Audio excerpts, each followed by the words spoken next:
We all know the TurboGrafx-16 didn't sell well in America, probably due to poor marketing more than a lack of fun games. I was actually lucky enough to play the TurboGrafx a couple times at my older brother's house in the early 90s, and seeing games like Legendary Axe, Blazing Lasers, and Dungeon Explorer as a child was this enormously abstract experience. It was like a portal to another universe. Thankfully, the PC Engine in Japan was a lot more commercially successful, so there are tons of games to delve into if you're open to importing. Even so, it was still overshadowed by the popularity of Nintendo's consoles, which were propped up by flagrantly monopolistic practices. Game series and characters that started on the PC Engine rarely achieved the kind of household name status that things like Mario and Mega Man had. Despite all this, there were several game series that began on the PC Engine and had enough success to get sequels on other consoles, and in today's episode, I'll be looking at 6 of them. The topic for today's episode comes from Zach Starr on the glorious PC Engine and TurboGrafx-16 Facebook group. Zach, thanks for the great idea. Naturally, the first series on this list is Bonk Adventure. The Bonk games were titled PC Genjin in Japan, a play on words of the console's name. In Japanese, Genjin means caveman. It was a 2D platformer featuring the friendly and rambunctious caveman Bonk, who was on a quest to save Princess Za from the evil King Drool. I guess if you slap a crown on him, even a dinosaur can be a king. The momentum on your character was a lot heavier than games like Mario or Sonic, so gameplay was more centered on being patient and learning the timing enemies would be vulnerable, as opposed to stealthy platforming. But there was something almost soothing about the world it presented, so it was well received with gamers fortunate enough to have played it. In the US, Bonk became the mascot for the TurboGrafx-16, but his image wasn't as representative of the PC Engine in Japan, which is exemplified by the fact that Bonk appeared on other consoles. There was a port of the first game to the NES, but original titles appeared on the Game Boy and eventually the Super Nintendo. The first 2 Game Boy titles, cleverly titled GB Genjin, are more or less original games with the same playstyle as the first games. There may be some borrowed elements, but they're different enough to be worth playing even if you've beaten all the Bonk games on the TurboGrafx. The third Game Boy title was a collection of mini-games, which were a trademark of the series since its inception. And then, there are the Bonk games on the Super Nintendo, titled Super Genjin or Super Bonk. If you've seen my video about quirky Japan, then you know I'm seriously underwhelmed with the Bonk games on the SNES. While the Bonk series was always a bit more comical in the enemy design than Mario or Sonic, the Super Bonk games make it seem as if the developers decided this was the only redeeming quality of the series. They're packed with funny animations and transformations, but not much else. The gameplay is just outright boring. I can't even bring myself to call them average. So goes life. Bonk did receive one more console appearance, a sort of remake on the PS2 and GameCube called Hudson Selection Volume 3, PC Genjin. This game combines some levels from the first 2 Bonk games and also adds some new ones as well.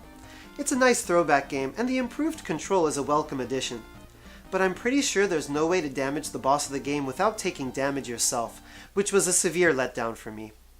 Next, let's look at Tengai Makyo, or Far East of Eden as it's called in English.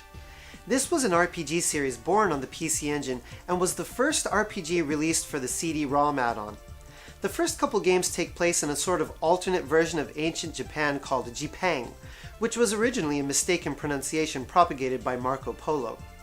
This is exemplary of the series.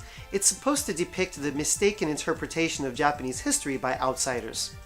These are totally solid RPGs that were loved by reviewers and gamers alike, and if they had been released in the West, it would have given Hudson and NEC a way of competing with RPG series that defined other consoles of the era, like Dragon Warrior and Phantasy Star. As it stands, none of the main Far East of Eden games were localized for the West. But the series was popular enough to get sequels on other consoles. After 3 full-length RPGs and a fighting game on the PC Engine, the series had an entry on the Super Famicom called Tengai Makyo Zero. As the name indicates, the events in the game take place before the first Tengai Makyo in an even more ancient Japan. The game was notorious for having a calendar function in the cart that would trigger events differently depending on the real-world time and date. It was a pretty ambitious thing to do at the time. Next, the series would appear on the Sega Saturn as Tengai Makyo Daiyon no Mokushiroku. This game reversed the concept of the prior games in the series. It depicts a misinterpretation of Western history from the view of Japan. I actually remember seeing an article about it in a gaming magazine years ago about games that would never get English translations for being incompatible with Western audiences. There was also a Game Boy Advance game called Oriental Blue, Ao no Tengai. This is a spin-off of the series and contains a world built on a mix of Japanese as well as East and Central Asian imagery. And the final full-length Far East of Eden RPG was Tengai Makyo 3, Namida, for the PlayStation 2. Obviously, it was called 3 in regards to the events that take place in relation to the timeline of the series. Tengai Makyo 3 was originally intended to be a PC Engine Super CD-ROM title, and then an arcade card title, and then a PCFX title. But then Hudson realized how poorly the PCFX had sold and the entire thing was scrapped. It wasn't until nearly 10 years later that the cries of fans finally reached the ears of the main scenario writer, who was able to get the rights back and put closure on the Tengai Makyo series. Now, for a game that defined my perception of the TurboGrafx, Dungeon Explorer. The atmosphere was so dark and somber, but not in the nightmarish way that Genesis games like Altered Beast or Mystic Defender were. Despite being way too hard for 10-year-old me, the world was inviting and almost comforting. Basically, Dungeon Explorer is Gauntlet turned into an action RPG. You alternate between towns and dungeons, level up after beating bosses, repeat up until the finale. And Dungeon Explorer offered simultaneous multiplayer with up to 5 people, although most gamers probably never even got to play it with 2 people since you needed a multi-tab just to get a second controller into the TurboGrafx. There was also a sequel for the TurboGrafx CD, which more or less kept the exact same style of play with improved graphics and, of course, an awesome CD soundtrack.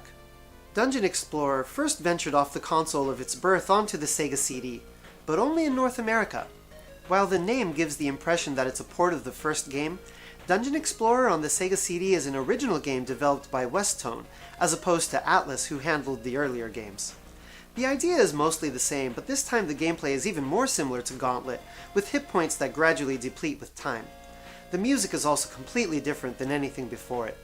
That same year, Crystal Beans from Dungeon Explorer was released for the Super Famicom in Japan.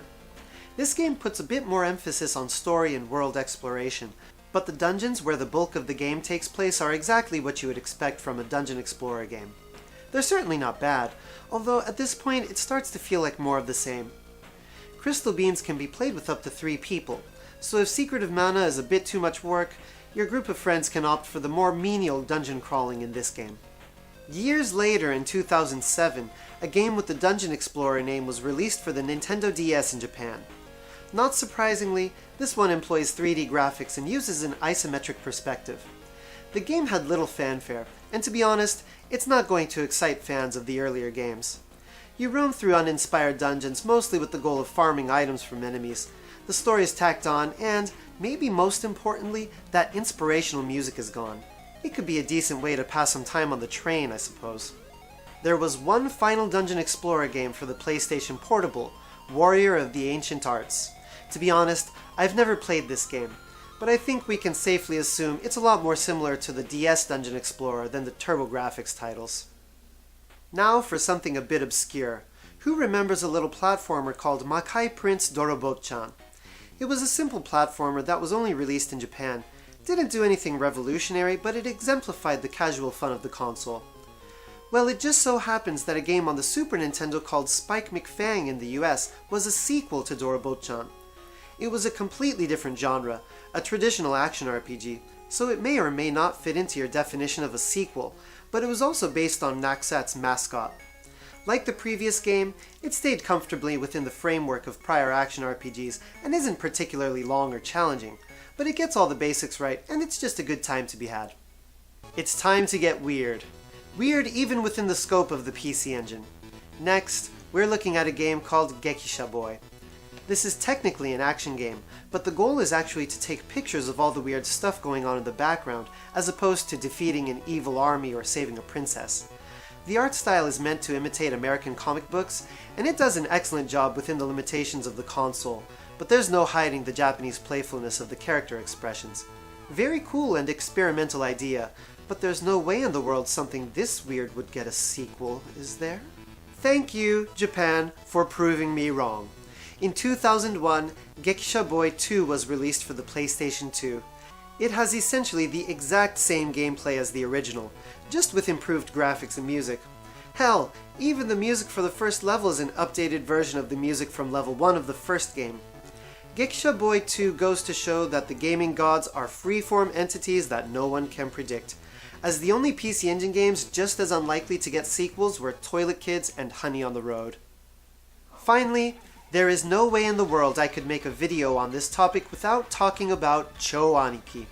Thanks to an article in a gaming magazine from years past that introduced me to the series, I will always refer to the Cho Aniki games as the gay shooters.